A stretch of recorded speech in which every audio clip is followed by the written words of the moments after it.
اللہ مجھے دنیا میں فلاں چیز دے دے، فلاں چیز دے دے، فلاں چیز دے دے، اللہ فرماتا ہے دے دیا جائے گا تمہیں، جیسے ہم مانگتے ہی رہتے ہیں نا میرے عزیزو۔ اسی لیے کہتے ہیں نا خالی دنیا مت مانگو۔ دنیا کیا ہے؟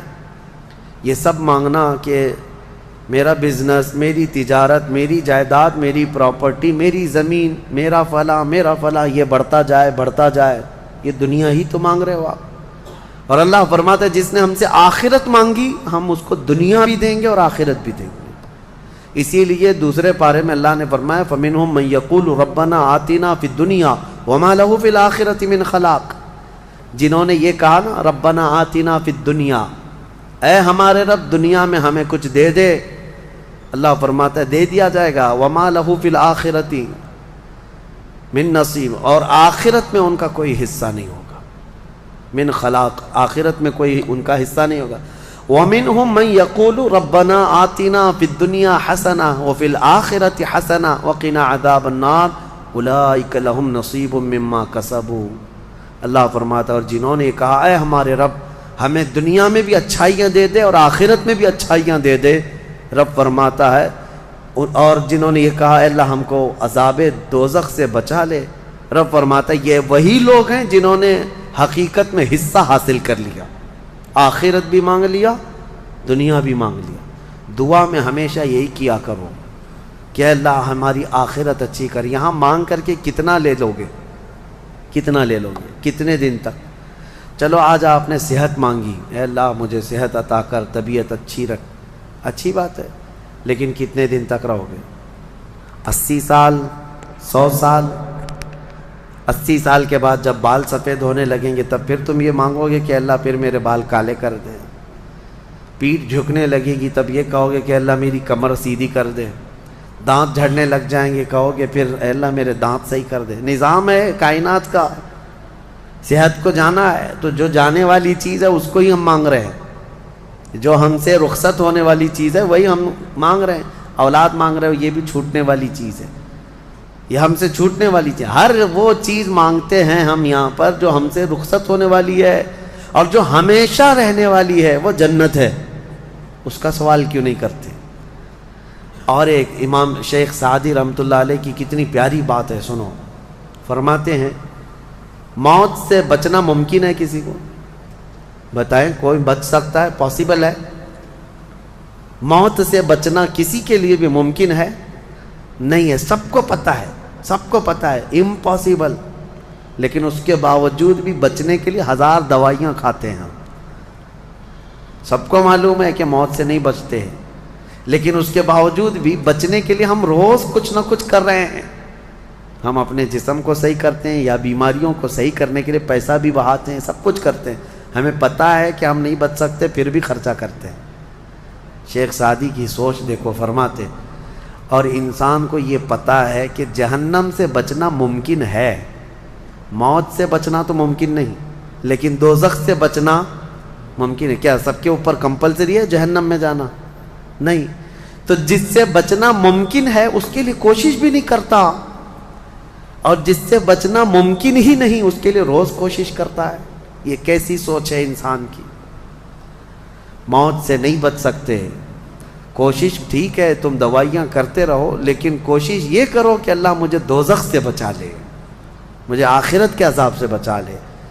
میرے عزیزو ہمارا سارا نظام اسلام کا آخرت پر ٹکا ہوا ہے، اسی لیے رب تعالیٰ نے فرمایا من کان یرید حرث الآخرۃ نزید لہ فی حرثہ۔ ایک بات میں آپ کو بتا دوں، اگر اسلام سے آخرت کا کانسیپٹ نکال دیا جائے تو پورا دین کھوکھلا ہو جائے گا۔ یعنی پھر کس چیز کے لیے کر رہے ہو تم؟ نماز کیوں پڑھ رہے ہو؟ چوری سے کیوں بچتے ہو؟ شراب کیوں نہیں پیتے؟ ہر چیز کا تعلق تمہارا آخرت سے جڑا ہوا ہے، آخرت سے۔ کیوں؟ حساب ہوگا، پوچھا جائے گا، میری نمازیں بھی پوچھی جائیں گی، روزے بھی پوچھے جائیں گے، ہر چیز آخرت کے خوف سے ہم دنیا میں عمل کر رہے ہیں۔ اور اگر آخرت کا کانسیپٹ ختم ہو گیا تو وہی درندوں کی طرح سے ناچتے گھومتے رہیں گے، جیسے دوسری قوموں کو دیکھ رہے ہیں، ان کے ہاں کوئی تصور ہی نہیں آخرت کا۔ ان کا تو یہ ہے کہ اچھے کام کرو گے تو دوسرے جنم میں اچھا بن کے پیدا ہو جاؤ گے، برے کام کرو گے تو دوسرے جنم میں کتا بلی بن کے پیدا ہو جاؤ گے، بس اتنا ہی ہے، اس سے زیادہ نہیں ہے۔ پھر بھی کچھ لوگوں کے ہاں ہے سورگ اور نرگ کا، لیکن وہ بھی اتنا یقینی نہیں ہے، اتنا یقینی نہیں ہے جتنا تمہارے لیے ذہن میں یقینی جنت اور دوزخ کا تصور ہے، یہ دوسروں کے ہاں نہیں ہے۔ اسی لیے میرے عزیزو، آخرت کے تصور کو اتنا مضبوط بٹھاؤ، اتنا مضبوط بٹھاؤ۔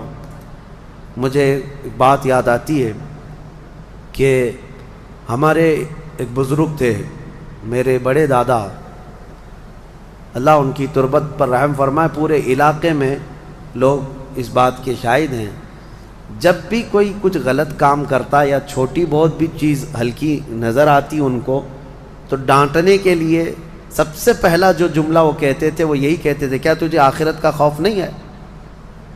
آخرت سے نہیں ڈرتا؟ یہ ایک جملہ اکثر ہر کام پر، نماز کے سلسلے میں ہو یا کسی کو کہیں پر گپے لگاتے بیٹھے ہوئے دیکھتے تو یہ کہتے آخرت کا ڈر نہیں ہے۔ یہ ان بزرگوں کا شیوا رہا ہے، اولیاء اکرام کا طرۂ امتیاز رہا ہے کہ وہ اپنے سارے اعمال آخرت کے خوف پر رکھے ہوئے ہیں۔ حضرت حاتم اعصم رضی اللہ تعالیٰ عنہ ایک بڑے پائے کے بزرگ ہیں، فرماتے ہیں نماز جب پڑھتے تھے تو کہتے میرا تصور یہی ہوتا ہے، میرا تصور یہی ہوتا ہے کہ موت میرے گردن کے پیچھے، ملک الموت یہی ہے، یہ سوچتا ہوں کہ اب آخری نماز ہے، میری آخری نماز ہے، اور دونوں طرف میرے جہنم کے گڑھے ہیں، ادھر بھی ادھر بھی، میں اگر تھوڑا سا بھی ہل جاؤں تو ہو سکتا ہے ادھر کے گڑھے میں یا ادھر کے گڑھے میں، اور پیچھے ملک الموت ہے اور سامنے رضائے الہی ہے اور جنت ہے، میں بڑھنے کی کوشش کر رہا ہوں۔ اس تصور کے ساتھ وہ نماز پڑھتے تھے، اس تصور کے ساتھ، اور سجدے میں جاتے تو یہ کہتے کہ میرا آخری سجدہ ہوگا، ملک الموت پیچھے ہی کھڑا ہے میری گردن کے پاس، اور اگر میں تھوڑا بہت ہل گیا تو ادھر بھی دوزخ ہے، ادھر بھی دوزخ ہے، سامنے کی طرف مجھے پورا تصور جمانا ہے، رضائے الہی ہے اور جنت میری یہاں ہے۔ تو ان کے سارے تصورات ہر کام میں آخرت پر ڈیپینڈ تھے۔ میرے عزیزو، آج لوگوں میں جو بد عملی آئی ہے اس کی ایک بڑی وجہ یہی ہے، ہمارے بچوں میں اور نوجوانوں میں آخرت کا ڈر کم ہو گیا، ڈر کم ہو گیا۔ یہ جتنے بھیانک گناہوں میں آج ملوث ہیں، ان کو ڈر نہیں ہے، ان کو خوف نہیں ہے۔ میں ایک بات بتاتا ہوں، پچھلے زمانے کی ایک بات ہے کہ ایک پرہیزگار شخص تھے، متقی تھے بنی اسرائیل میں، ایک خاتون جو فحش کاموں میں ملوث رہتی تھی، طوائف تھی یا جیسی بھی، وہ آئی اس عابد کے پاس، یہ پرہیزگار شخص تھا۔ یہ جب آئی تو کہا کہ رات گزارنے کے لیے میرے پاس کوئی ٹھکانہ نہیں ہے، باہر ٹھنڈی اور بارش ہے، مجھے تھوڑی سی جگہ دے دو۔ اس عابد نے رحم کھا کر اپنے گھر میں، عورتوں کے رونے پر کبھی شیطان داخل ہو جاتا ہے، مدد کے لیے عورت رونا دھونا جب کرتی ہے تو اچھوں کا ایمان ختم ہو جاتا ہے۔ وہ عورت رونے لگی کہ میرا کچھ کوئی سہارا نہیں، بارش میں بھیگ جاؤں گی، میں تڑپ تڑپ کے ختم ہو جاؤں گی۔ اس عابد شب زندہ دار اس نے اپنے خانقاہ میں جگہ دی تھی۔ جب رات ہو گئی تو وہ عورت آئی اس کے سامنے آئی اور اوریانیت کے ساتھ عجیب و غریب حرکتیں کر کے اس کو گناہ پر ابھارنے لگی۔ وہ عابد تنہا تھا، وہ قریب آیا، اس کے بعد پوچھا کیا چاہتی ہے؟ کہا چل کوئی نہیں ہے، رات میں کوئی نہیں ہے، ہم لوگ اپنے جسموں کی سکون حاصل کر لیں۔ اس عابد نے کہا کہ ٹھیک ہے، میں اس سے پہلے تھوڑی دیر میں بھی آتا ہوں، خواہش ہے تیرے ساتھ آ جاتا ہوں، سوتا ہوں، لیکن اس سے پہلے میں دیکھتا ہوں۔